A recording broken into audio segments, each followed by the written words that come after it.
Show marola, mineiro quando rima as rimas decola. Sabe que o bagulho tem nego que diz afora.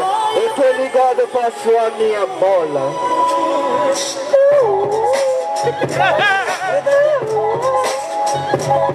Passa a bola, aparo pela rabiola.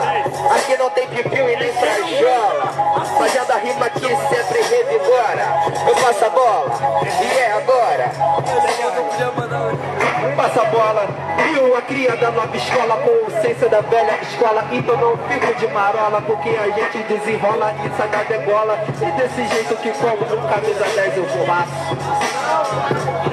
Conquistando um mês, faço a cada segundo. Peço licença, aqui estou eu, um nobre vagabundo.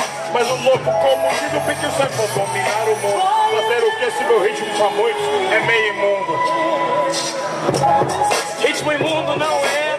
Quem tá ligado que nego sabe qual é. Eu vou falar agora uma coisa, seu doutor. Parece que essa batalha já começou. Agora eu chego no prefácio, quando o nego para escutar rima, fala isso é fácil.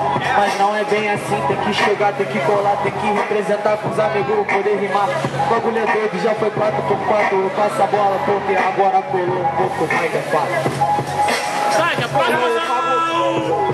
Ei, colou um pouco o Mike, parece até funil. Aquele moleque que em breve tá dominando o Brasil com os seus rap, né? A gente tem foco na missão, na improvisação que eu vou fazendo desse jeito que é de coração.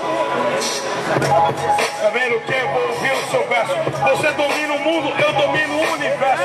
Não batalho por sucesso, por fama, por grana. Ou de repente você vem a ser apenas um cara bacana. Cara bacana, eu vou falar. A batalha tá disfarçada, tá ligado? Mas que tá. Os caras aqui não estão se atacando. Nem parece que é coisa de amizade, meu mano.